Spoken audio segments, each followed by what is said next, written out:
myself, Muhammad Yusuf, presently posted at Government High School, Lankur. Dear students, हम शुरू करने जा रहे हैं क्लास 10 के और इन्वायरमेंट बायोलॉजी पोर्शन में से। तो शुरू करते हैं लेक्चर फर्स्ट के अंदर इंट्रोडक्शन में कि इन्वायरमेंट होता क्या है।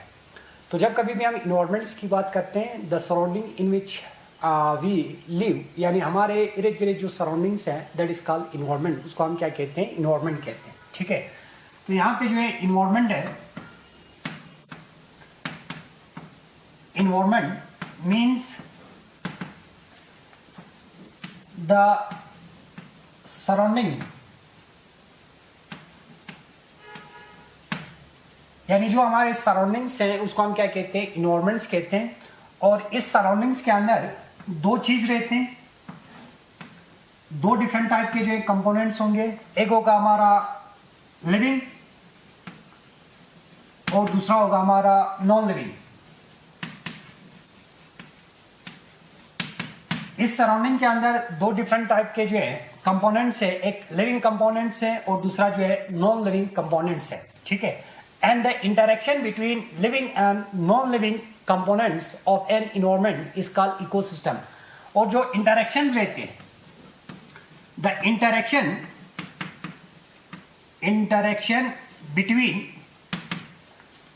between living and non-living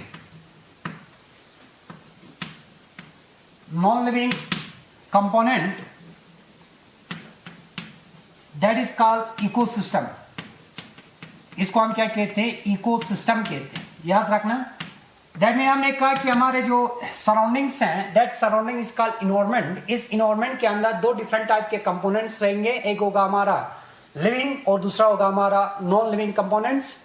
और जो इंटरेक्शंस रहते हैं, the interactions and interdependence of living and non living components of an environment is called ecosystem. उसी को हम क्या कहते हैं? इकोसिस्टम कहते हैं।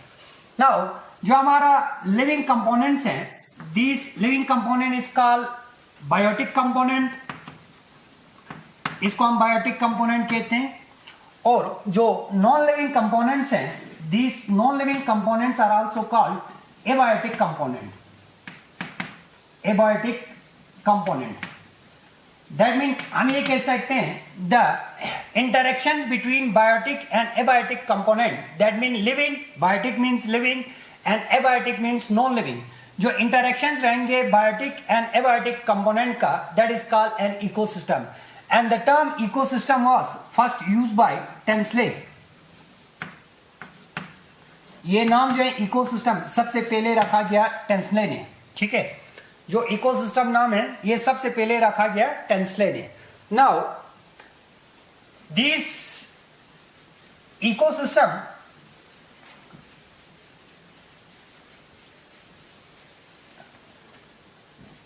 अगर हम इकोसिस्टम की बात करते हैं, इकोसिस्टम के अंदर हमने दो इंपॉर्टेंट कंपोनेंट्स कहे। एक हमने कहा एबायोटिक कंपोनेंट, बायोटिक कंपोनेंट, और दूसरा हमने कहा abiotic component. Biotic component means the living component, the living organism, यानी जो लिविंग ऑर्गेनिज्म से इन्वायरमेंट के अंदर या इकोसिस्टम के अंदर ये किस चीज को बना देते हैं? ये बायोटिक कंपोनेंट को बना देते हैं। That means biotic component include all living organism. For example, plants, animals, microorganism। ये सारा का सारा हमारा किस कंपोनेंट को बना देगा? बायोटिक कंपोनेंट्स को बना देंगे। That means biotic component के अंदर it include living organisms like plants, animals and microorganism। And abiotic component it include non-living organism। इसके अंदर क्या आना चाहिए? non-living organisms आना चाहिए। For example, air, water, soil, light, सारा का सारा ये क्या है? जैसे कि एयर है, वाटर है, सॉइल है, लाइट है, ये सारा का सारा हमारा किस चीज को बना देते हैं, abiotic component of an ecosystems को बना देते हैं। नाउ दिस बायोटिक कंपोनेंट, क्योंकि इसके अंदर इकोसिस्टम के अंदर दो इंपॉर्टेंट कंपोनेंट्स है, एक बायोटिक है, दूसरा एबायोटिक है। अगर हम बायोटिक कंपोनेंट्स की बात करें, components on the basis of mode of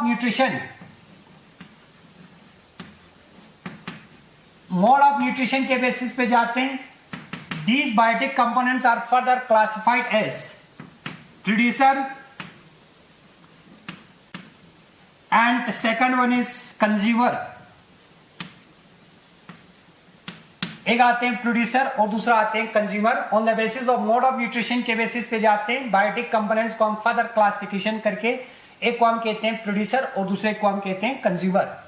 now producer means the organism which synthesize or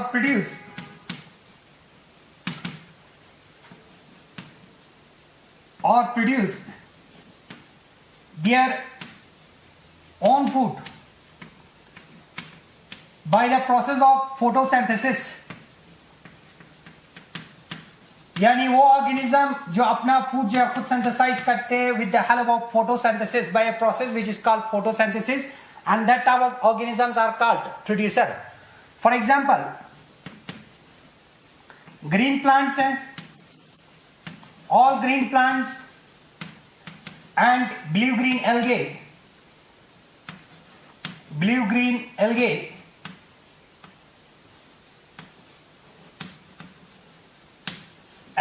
these are called producer। इनको हम क्या कहते हैं, प्रोड्यूसर कहते हैं।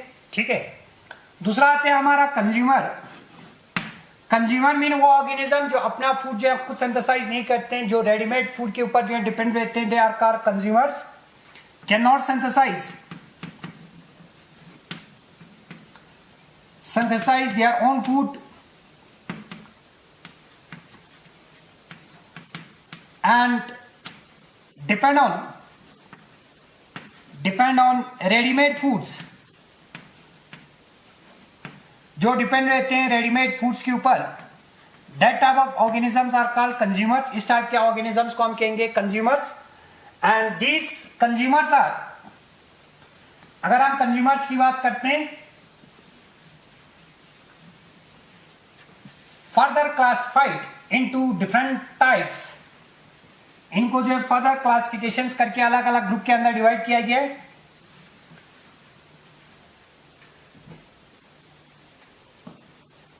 हर्बीवोर्स हैं, second one is carnivores and the third one is omnivores। ये तीन टाइप्स के। एक है हमारा हर्बीवोर्स। अगर हम कंज्यूमर्स की बात करते हैं, on the basis of feeding habitat, these consumers are further classified into three types। one is called herbivores and the other is called carnivores and the last one is called omnivores। Herbivores means which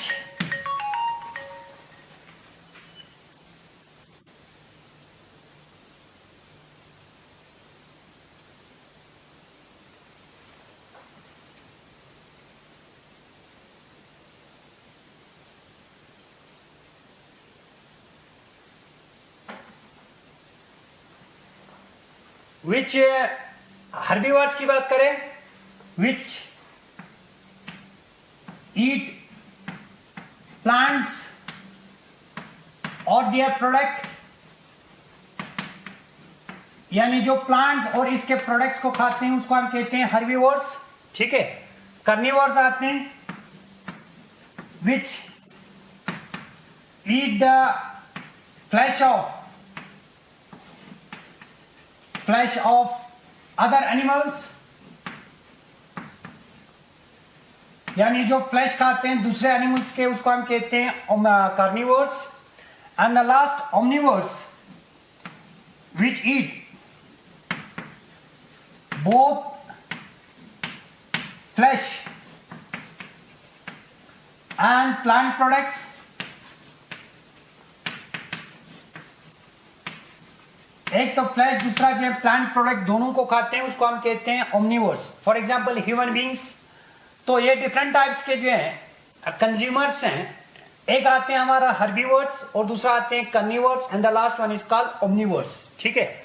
now ये आ गया हमारा biotic component.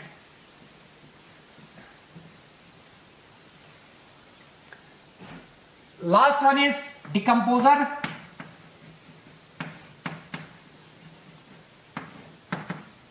Decomposer जो है are those organism, are those micro organism, यानी ये उस type के माइक्रो ऑर्गेनिजम्स हैं विच डिकम्पोज, जो डिकम्पोज करने में मदद करते हैं ऑफ द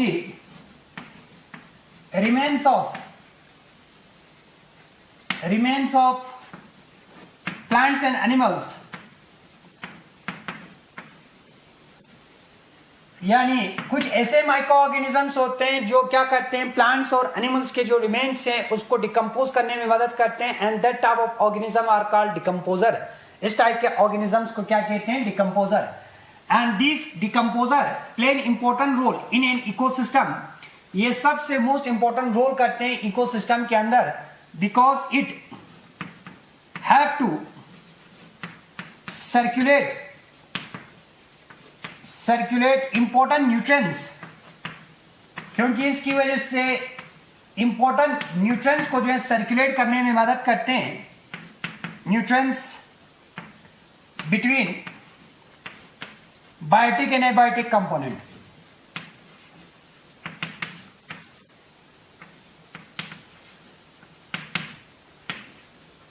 यानी जितने भी इंपॉर्टेंट जो न्यूट्रिएंट्स हैं वो हमारे इन्वायरमेंट के अंदर, इकोसिस्टम के अंदर कंटिन्यूसली सर्कुलेट करने में मदद करते हैं. तो ये आ गया हमारा डिकम्पोजर. फॉर एग्जांपल बैक्टीरिया है which is one of the most important decomposer present in an ecosystem, जो इकोसिस्टम के अंदर जो है प्रेजेंट रहते हैं. This are all about biotic component. ये सारा का सारा बायोटिक कंपोनेंट्स हुए. बायोटिक कंपोनेंट्स के अंदर एक हमने कहा प्रोड्यूसर है, दूसरा हमारा कंज्यूमर है और तीसरा जो है हमारा डिकम्पोजर है. नाउ एबायोटिक कंपोनेंट के अंदर हमारा नॉन लिविंग ऑर्गेनिजम्स हैं, जैसे कि एयर है, वाटर है और तीसरा सॉइल है. These are called abiotic components. Now, types of ecosystem.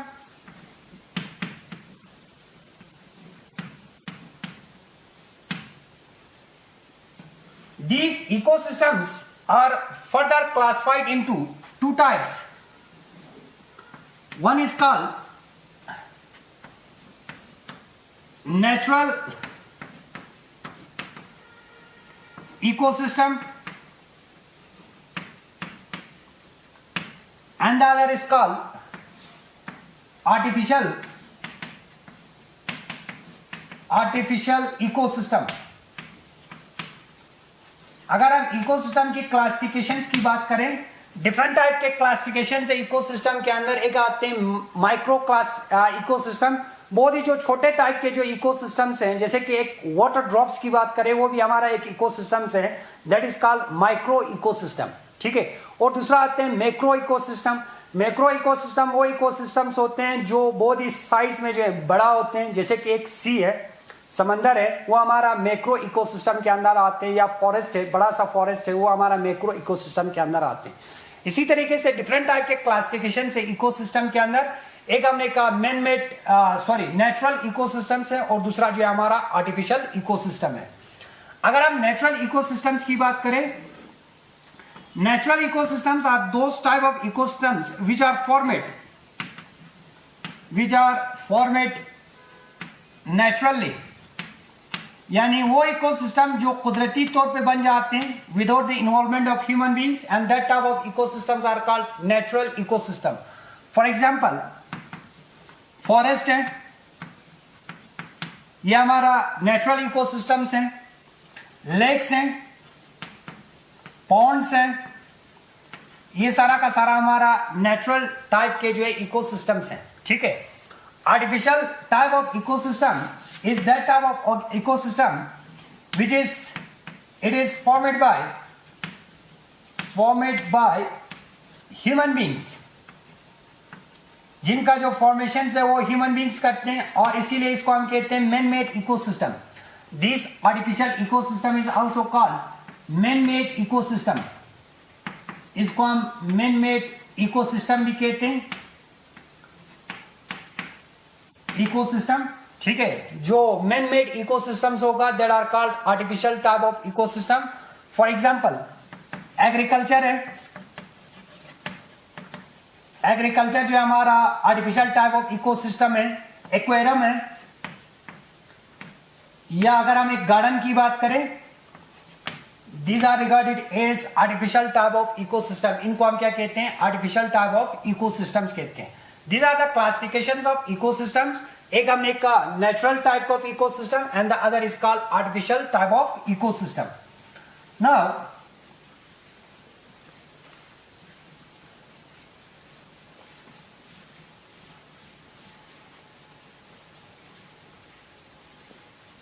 food chain and food web।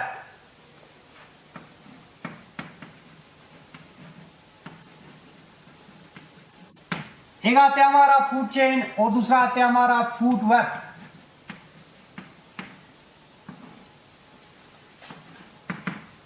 दो चीजें इसके अंदर, एक आते हैं हमारा फूड चेन और दूसरा आते हैं हमारा food web.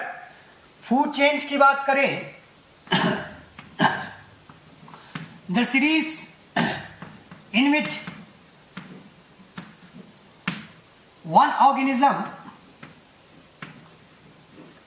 organism eat the other organism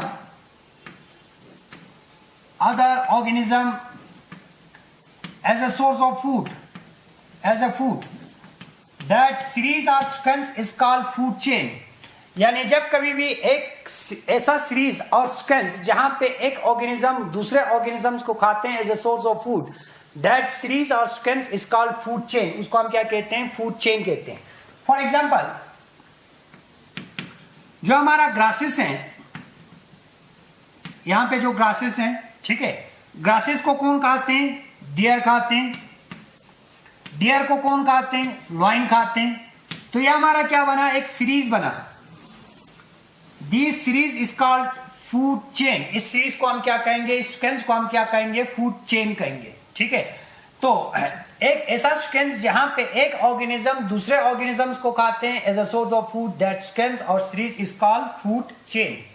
now food web का मतलब हुआ when a large number of food chain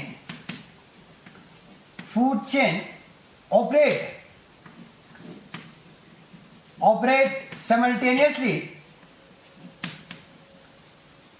in an ecosystem,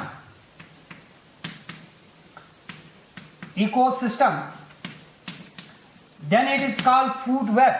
जब बहुत सारे नंबर में जो है फूड चेन की अगर हमने बात कहा कि एक ऐसा सीक्वेंस और सीरीज जहां पे एक ऑर्गेनिज्म दूसरे ऑर्गेनिजम्स को खाते हैं, that is called food chain. उसको हमने कहा फूड चेन। लेकिन जब हम फूड वेब की बात करते हैं, when a large number of food chain operate in an ecosystem simultaneously, then it is called food web। उसको हम क्या कहते हैं? फूड वेब कहते हैं। फॉर एग्जाम्पल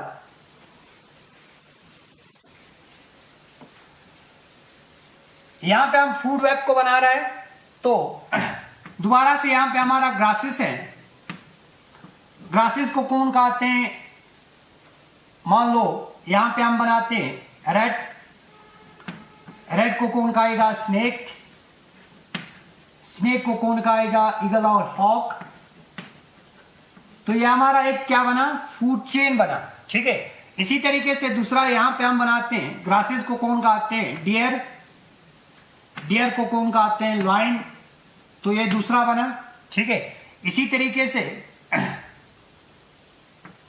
ग्रासेस को कौन खाएगा? बर्ड्स। बर्ड्स, स्नेक, इसके बाद हॉक। इसी तरीके से बहुत सारे नंबर में जो है अगर फूड चेन जो है ऑपरेट करे simultaneously in an ecosystem, then it is called food web. This food web is real in nature. It is real in nature. Nature के अंदर ये रियल होते हैं। क्यों? इसलिए क्योंकि नेचर के अंदर कभी भी फूड चेन नहीं चल सकते, ठीक है। एक सीक्वेंस के अंदर एक ऑर्गेनिज्म दूसरे ऑर्गेनिजम्स को नहीं खा सकते। बहुत सारे ऑर्गेनिज्म जो है इस तरीके से जो है फूड, बहुत सारे नंबर में जो है फूड चेन जो है किसी भी इकोसिस्टम के अंदर ऑपरेट कर सकते हैं। तो इसीलिए इसको हम कहते हैं it is real in nature. Food web जो होते हैं वो रियल में होते हैं, फूड चेन जो होते हैं वो रियल में नहीं होते, ठीक है। तो यह आ गया हमारा what is the difference between food chain and food web. Now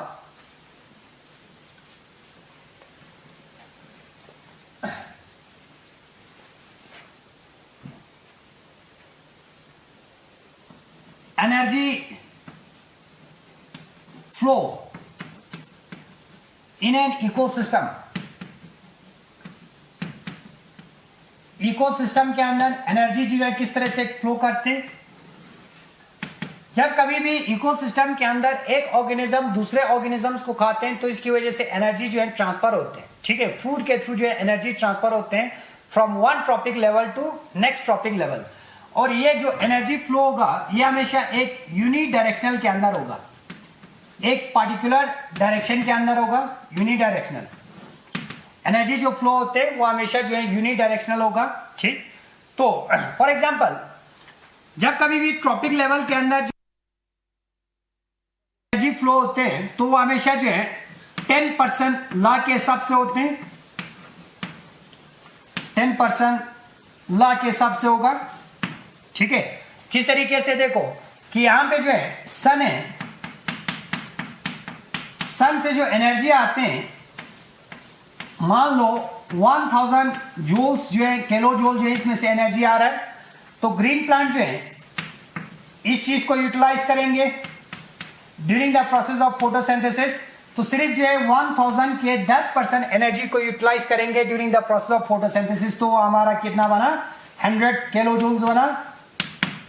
तो ग्रीन प्लांट जो है नेक्स्ट जो है ग्रीन प्लांट से जो एनर्जी है वो किसके अंदर ट्रांसफर होगा? जब डियर जो है ग्रीन प्लांट्स को खाएंगे तो इसमें से जो एनर्जी है वो किसके अंदर ट्रांसफर होना चाहिए? डियर के अंदर ट्रांसफर होना चाहिए। कितने परसेंट के हिसाब से? 10% के हिसाब से।